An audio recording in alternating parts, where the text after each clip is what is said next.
20 years have passed since the US-led invasion of Iraq.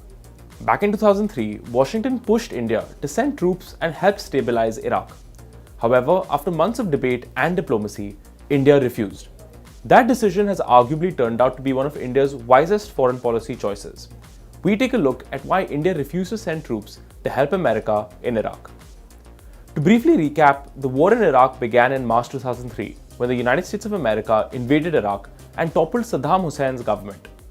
However, the war was controversial right from the start. To begin with, President George Bush's administration in Washington had made a series of contested claims to justify the war. It argued that Saddam Hussein, the dictator who ruled Iraq, was in possession of weapons of mass destruction. It also tried to connect Saddam to the terror group Al-Qaeda, which had carried out the September 11 attacks on the United States in 2001. These claims were the basis for the American war in Iraq. These theories, however, it would turn out, were far from the truth. Even back in 2003, a number of major nations were unconvinced by America's reasons for invading Iraq. To make matters worse, Washington went to war without acquiring a mandate from the United Nations Security Council. This made the invasion seem illegitimate and even illegal in the eyes of many observers. Despite international concerns, the Bush administration launched an invasion with a coalition of 30 countries in March 2003. By May, Iraqi forces had crumbled. Now came the task of stabilizing the country, and that's where India came into America's plans. In February and March 2003, Bush spoke to Indian Prime Minister Atal Bihari Vajpayee thrice in order to acquire New Delhi's support. However, without a UN Security Council resolution backing the war, Vajpayee refused. However, in May 2003, America became interested in expanding its coalition in Iraq. During then National Security Advisor Brajesh Mishra's visit to the United States in May 2003, the United States reportedly requested Indian troops to help stabilize Iraq. The issue of sending troops then became a subject of national debate. There were many who believed that sending troops to Iraq would help India. First, they argued that this action would help the India-US relationship, which had been improving since the final years of the Clinton administration.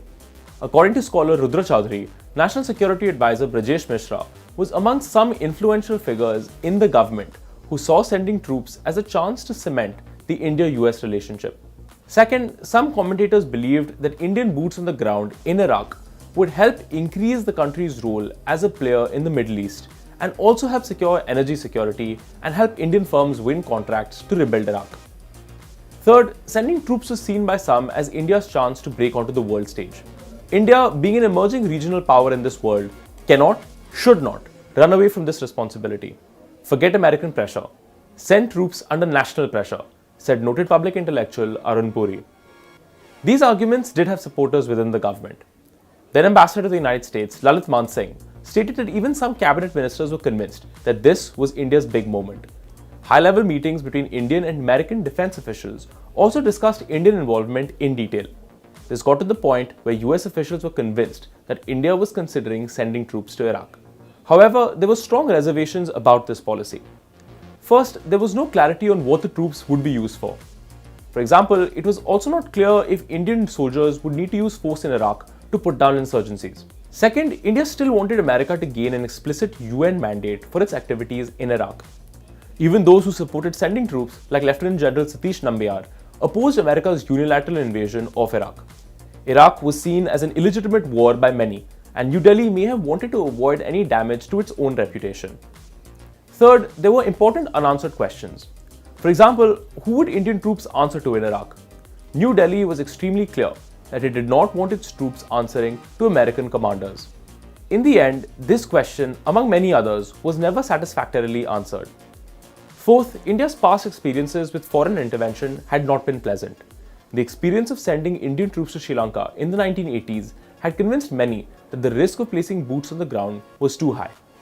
Fifth, and perhaps most important, the public and the cabinet were heavily divided. Sending troops abroad would have been a major foreign policy gamble, which the government could not take without unity at home. Numerous polls found that substantial majorities of India's public disapproved of the Iraq war and wanted the government to condemn the United States. The cabinet itself was split, and the opposition, including the Congress Party, was against the move to send troops to Iraq. By July, India's government decided to turn down America's requests for troops. However, the refusal was artfully done. While Vajpayee opposed sending troops, he allowed serious discussions with the United States on the matter. Even if troops were not ultimately sent, this flexibility made the US feel like India was serious about taking ties to the next level. Vajpayee also brought India's opposition parties into play. He held regular all-party meets with parties like the Congress and encouraged India's left wing to be vocal about their opposition to sending troops. He was then able to turn around and tell the United States that there was simply too much opposition at home to send soldiers to Iraq. 20 years on, the decision not to send Indian troops seems like one of India's wisest foreign policy choices. First, India-US ties grew regardless of the Iraq issue, since both sides were committed to advancing their relationship. Despite New Delhi's refusal to send troops, the Bush administration pushed through the civil nuclear deal with Prime Minister Manmohan Singh's government just a few years later. Since then, the strategic relationship between New Delhi and Washington has gone from strength to strength. Second, India's position in the Middle East is secure. In 2003, many commentators argued that not sending troops to Iraq would mean that India would be diminished as a power in the Middle East. However, in 2023, India has strong ties with most regional players, and especially with Israel and the UAE. Third, not sending troops to Iraq wasn't a lost opportunity to assure India's geopolitical rise, as some had feared. The country's global position has only improved in the last 20 years, despite not intervening in Iraq. Its growing economic and military strength, more than its stance on any one foreign policy issue, ushered its rise. Finally, Iraq itself turned out to be a political minefield. In 2011, America pulled out of Iraq, having spent an estimated $3 trillion and having lost thousands of soldiers. Soon after the United States took over the country, sectarian violence began and spiraled into civil war. This is not to mention that the Iraq War was a major reputational loss for the United States. Within 20 years after the Iraq War started, it seems the decision not to send troops to that conflict was arguably among India's wisest foreign policy choices of the last few decades.